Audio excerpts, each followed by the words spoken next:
one of the Tamil literature's most respected and celebrated writers, Shiva Shankari. She's a novelist, essayist, short story writer, and social reformer thinker whose works have inspired readers from many decades. Through her writing, she has not only entertained people but also educated society on many important issues.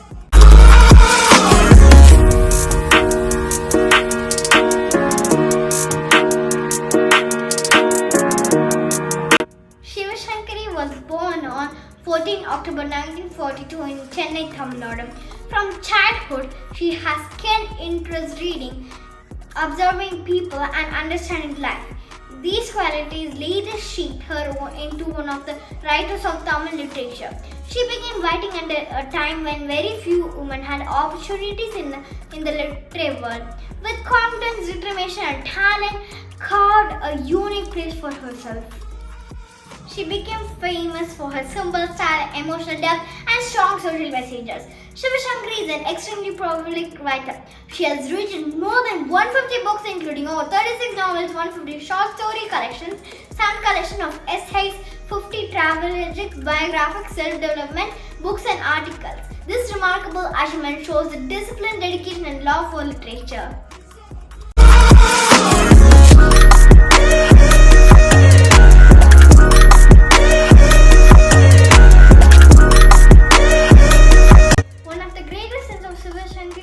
In that she focused on real-life social issues. Her novels and stories discuss family relationships, women's struggles, alcoholism, mental health, education, social injustice, and changing values of modern society.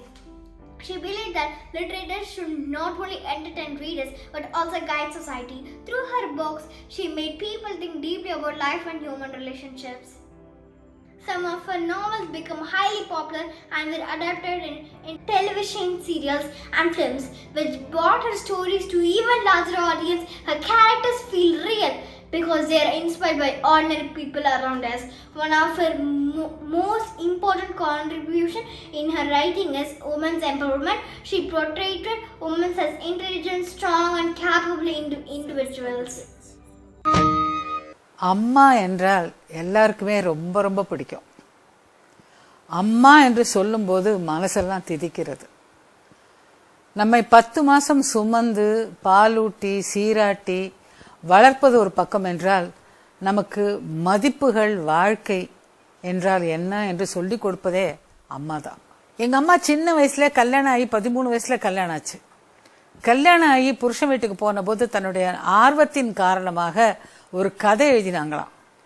ஆனா எங்க பாட்டி என்ன பண்ணாங்களாம், குடும்பத்து பொண்கள்லாம் கதை எழுதலாமான்னு சொல்லி கோவிச்சுட்டு அந்த கதையை எடுத்து கிழிச்சு அடுப்புல போட்டிருக்காங்க. அதனால் தானோ என்னமோ எங்களே எல்லாம், முக்கியமாக என்னை நடனம் சொல்லி கொடுத்து மேடை ஏற்றினார். நான் ஒரு எழுத்தாளராக ஆன போது எங்க அம்மா அடைஞ்ச சந்தோஷம் இருக்கிறதே அப்பா, அது மிகப்பெரிய சந்தோஷம். எழுத்து எங்க அம்மா எனக்கு கொடுத்த ஆசீர்வாதம், எனக்கு கொடுத்த வரம். அம்மா 91 வயசு வரைக்கும் இருந்தாங்க. அவங்க என்கிட்ட, என் கணவர் மறைந்த பிறகு 25 வருஷம் என்னோடயே இருந்ததுனால எனக்கு ஒரு தோழியாக இருந்தாங்க. அம்மாங்கிறது மாறி ஒரு தோழியாக ரொம்ப வருஷம் இருந்தாங்க. எங்க அம்மா 9வது தான் படிச்சிருக்காங்க அந்த காலத்து படிப்புல. ஆனா அந்த இயற்கையாகவே ஒரு அந்த ஜெனரல் நாலேஜ் என்று சொல்லுவோமே, அது உலக ஞானம், இதெல்லாம் எப்படி எங்க அம்மாக்கு இவ்வளவு தெரிஞ்சதுன்னு எனக்கு ரொம்ப ஆச்சரியமா இருக்கும். போனா போறதுன்னு விட்டோம்னா வாழ்க்கையில கசப்பு இல்லாம நம்ம வாழ்க்கை நிம்மதியாக இருக்கும்பாங்க. அது வேலைக்காரரா இருக்கட்டும், உறவினரா இருக்கட்டும், நண்பரா இருக்கட்டும், யாரா வேணாலும் இருக்கட்டும், அம்மா யார் செய்த தவறையுமே அவங்களை கண்டிக்கணும்னா கண்டிப்பாங்களே தவிர அதை மனசுக்குள்ளேயே வைத்து கொண்டு, அது கரம் வைத்து கொண்டு அவங்க மேல ஒரு வெறுப்போடையோ கசப்போடையோ இருந்து நான் பார்த்ததே இல்லை. எனக்கு எங்க அம்மா கிட்டேந்து எப்படி இந்த எழுதுற ஜீன்ஸ் எனக்கு வந்திருக்கோ அந்த மாதிரி நான் ஆசைப்படுறது எங்க அம்மா கிட்டேந்து இந்த போனா போறது அப்படின்னு யார் செய்த தவறையுமே ஒதுக்கி தள்ளிவிட்டு பாசிட்டிவாக லைஃபில் இருப்பது. அம்மாவை பத்தி பேசுறது நிறைய சொல்லணும். அம்மா சொல்லுவாங்க, ஒரு எப்படி மதிப்புகளை கத்து கொடுத்தாங்கன்னா போற போக்குல கத்து கொடுப்பாங்க. அதாவது உட்கார வச்சு உபதேசம் மாதிரி அவங்க செஞ்சதே கிடையாது. அம்மா வாய் இருக்கு சாப்பிடறதுக்கு மட்டும் நினைக்காத, 4 மனுஷா கிட்ட 4 எதமான அன்பான வார்த்தையை பேசுறதுக்கு தான் பகவான் நமக்கு வாய் கொடுத்திருக்காரு. இந்த மாதிரி சின்ன சின்ன விஷயங்கள்ல கூட ஒரு நமக்கு உடனே புரியற மாதிரி ரொம்ப அழகாக அந்த விஷயங்களை உதாரணத்தோடு சொல்லுவாங்க. கடைசி 3 வருஷம் கீழே விழுந்து கை உடைஞ்சு அந்த 2 ஆபரேஷன் பண்ணி கூட அந்த பிளேட் சேராம விடுபட்டு போய் அவங்க படுத்த படுக்கை ஆயிட்டாங்க. அந்த 3 வருஷமும் அவங்க எனக்கு ஒரு குழந்தையா இருந்தாங்க. அதாவது முதல்ல அம்மாவா இருந்தாங்க, அப்புறம் எனக்கு ஒரு தோழியா இருந்தாங்க, அப்புறம் எனக்கு என்னோட குழந்தையா இருந்தாங்க. அம்மா கிட்டேருந்து கத்துக்க வேண்டிய விஷயங்கள் நிறைய இருக்கு. அந்த அம்மாவை பத்தி பேசுறது ஒரு சுகம், அம்மாவை பத்தி நினைக்கிறது ஒரு சுகம். கிருஷ்ணா ஸ்வீட்ஸ் வருஷா வருஷம் சல்யூட் டு மதர், அம்மாவுக்கு நமஸ்காரம் அப்படின்னு ஒரு நிகழ்ச்சி நடத்தி ரொம்ப அழகா வாழ்க்கையில சாதித்தவர்களுடைய அம்மாக்களை எல்லாம் வரவழைத்து அந்த அம்மாக்களுக்கெல்லாம் பிள்ளைய வைத்து பொண்ணை விட்டு பாத பூஜை செய்ய வைத்து அவங்களுக்கு பொன்னாடை போர்த்தி அவங்களை கௌரவித்து அவங்கள ஒரு பகிரங்கமாக இந்த அம்மாவால் தான் இன்னைக்கு இந்த பிள்ளைகள் இவங்க இப்படி ஒசந்து இருக்காங்கன்னா இதுக்கு காரணம் இந்த அம்மா என்று சொல்ல வைக்கிறாங்க பாருங்க. இந்த நிகழ்ச்சி எனக்கு ரொம்ப ரொம்ப பிடித்த நிகழ்ச்சி. கிருஷ்ணா ஸ்வீட்ஸ் இன்னும் இந்த மாதிரி அர்த்தமுள்ள பல நல்ல காரியங்களை சமுதாயத்துக்கு தொடர்ந்து செய்து கொண்டே இருக்க வேண்டும் என்பது என்னுடைய வாழ்த்துக்கள், பிரார்த்தனை. She highlighted the challenges women face and encouraged them to seek education, self-confidence and independence. She also courageously wrote about alcoholism and effects on families. Her famous novel, Oru Manidhanin Kadai, created awareness about addiction and the suffering it causes. This book was widely appreciated for addressing a difficult social issue.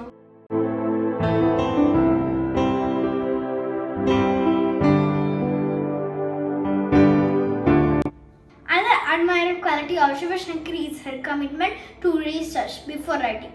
On serious topics, she carefully studied the subject. This made her books realistic, informative and meaningful. She also wrote beyond fiction. Her essays, travel books, biographies and motivational writings show her versatility as an author. One of her most significant projects was Knit India Through Literature. A 16-year journey concluded in 2009 in this project. She interviewed more than 100 writers from 18 Indian languages to promote unity and national integration through literature, in which she traveled widely and interviewed people from different religions, cultures of India. Through this effort, she promoted unity and mutual respect and national harmony.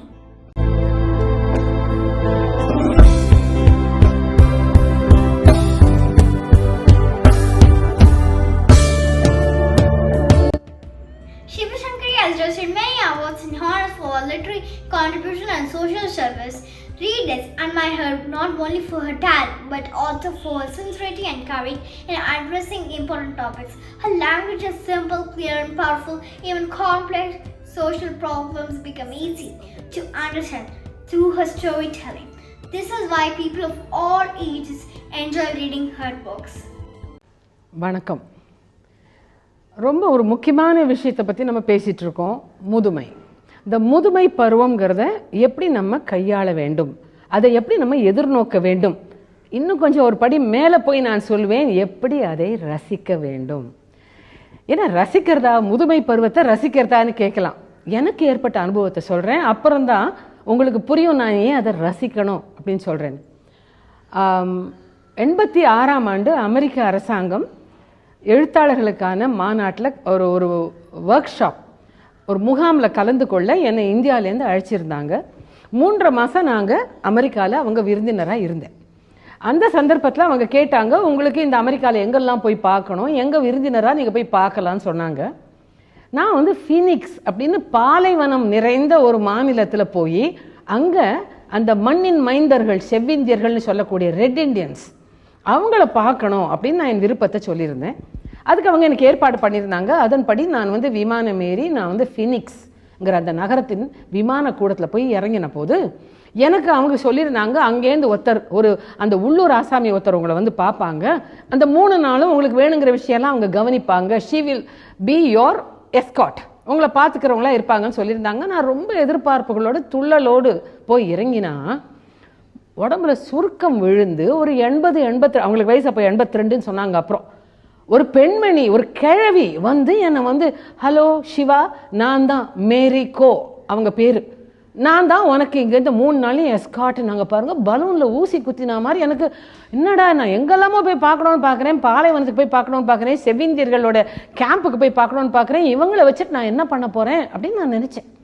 ஆனால் அந்த 3 நாளில் அந்த மேரி கோ, 82 வயசான மேரி கோ car ஓட்டிக்கொண்டு என்னை வந்து ஒரு நாளைக்கு 15 இடங்களுக்கு அழைத்து கொண்டு போய் அத்தனையும் சுற்றி காட்டி, அத்தனையும் அழகாக, ரொம்ப திறம்பட உட்கார ஒரு நிமிஷம் எனக்கு இடம் கொடுக்காம சுறுசுறுப்பாக ஒரு 18 வயசு பெண்ணின், பாரதி சொல்வார் இல்லையா, விசைமிகு பந்தினை போல் உள்ளம் வேண்டியபடி செல்லும் உடல் கேட்டேன். அந்த அம்மாவை பார்த்தபோது அவங்க மனசு கேட்ட மாதிரி அவங்க உடம்பு இருந்தது. கிழவியா இருக்கலாம், வயசானவங்களா இருக்கலாம், தோல் சுருங்கி போயிருக்கலாம், எல்லா இடத்துக்கும் அழைச்சின்னு போயிட்டு தினம் சாயங்காலம் 7 மணிக்கு என்ன ரூம்ல இறக்கி விட்டுட்டு சொல்லுவாங்க, சிவா எனக்கு தெரிஞ்ச குழந்தைக்கு இன்னைக்கு பர்த்டே, நான் போய் கேக் பண்ணணும்பாங்க. எத்தனை பேருக்குன்னா ஒரு 30-40 பேருக்குபாங்க. நினைச்சு பாருங்க, நாள் பூரா என்னோட ஓடி ஆடிட்டு வீட்டுக்கு போய் ஒரு 20-30 குழந்தைங்களுக்கு பண்ணணும்பாங்க. மறுநாளைக்கு சொல்லுவாங்க, இங்க இருக்கிற ஆர்ஃபனேஜில் போய் கணக்கு எழுதணும்பாங்க. நான் வந்து உண்மையில சொல்றேன், 3ஆம் நாள் முடியறதுக்குள்ள இந்த மேரிகோவை எடுத்து கையெடுத்து கும்பிடலாம் போல எனக்கு ஒரு பரவசம் வந்துடுச்சு. என்னை ஏர்போர்ட்ல இறக்கி விட்டுட்டு அந்த மேரிகோமா சொல்றாங்க, சிவா நீ வந்ததுனால எனக்கு ஒரு விழிப்புணர்வு வந்ததுன்னாங்க. என்னம்மான்னு கேட்டா, இல்லை நீ வந்து அங்கே வந்து இந்த சப்பாத்தி கள்ளிகள் உள்ள பெரிய பெரிய வனங்கள், பொட்டானிக்கல் கார்டன்ஸ் உண்டு, அதுக்கெல்லாம் போன போது நீ பல கேள்வி கேட்ட, எனக்கு பதில் சொல்ல தெரியல, அதனால எனக்கு அறிவு போராதுங்கிறது எனக்கு புரிஞ்சிருக்கு. நான் உடனே நேற்றுக்கு ஃபோன் பண்ணி கேட்டேன், அடுத்த வாரத்துலேருந்து இங்கே இருக்கிற யூனிவர்சிட்டியில் போய் நான் பார்ட் டைம் கோர்ஸ் போகிறேன். நாங்கள் எப்படி இருக்கோம் நினச்சி பாருங்கள். 82 வயசு அம்மா கிழவின்னு அவங்களையுமே நான் எப்படி சொல்ல முடியும்? அவங்க நாள் பூராக வந்திருக்கும் விருந்தினருக்காக கார் ஓட்டி அங்கே அழைச்சிட்டு போய் பல விழாக்களிலே பங்களிப்பு செய்து சமைத்து வீடை பார்த்து கொண்டு இருக்கிறோம். அந்த அம்மா போய் யூனிவர்சிட்டியில் சேர போகிறாங்களாம். நான் கேட்ட சில கேள்விக்கு பதில் சொல்ல தெரியல. இதுதாங்க மனசுங்கிறது. மனசு இளமையாக இருப்பது ரொம்ப முக்கியம்.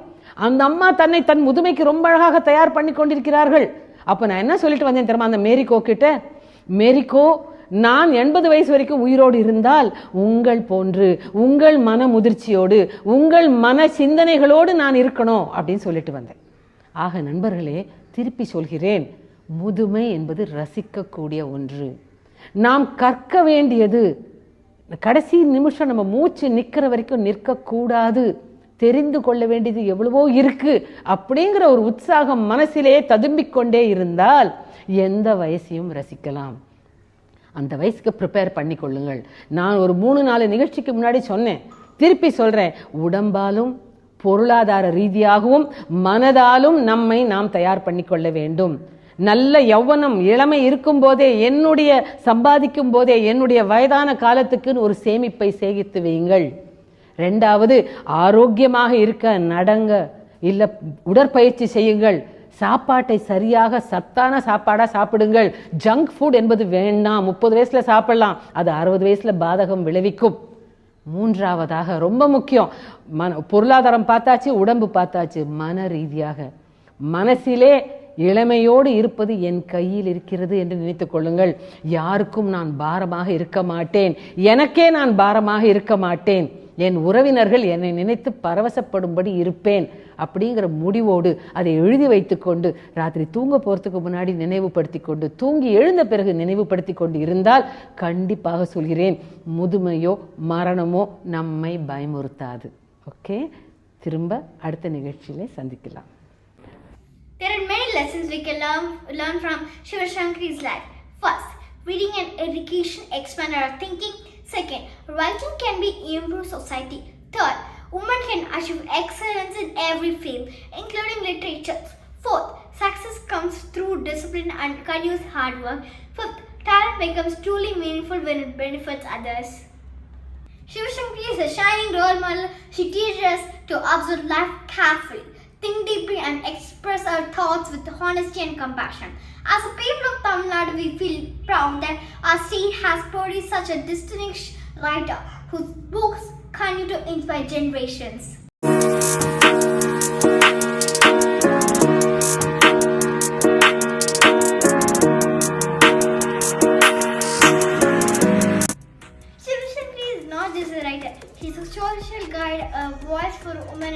for Tamil literature.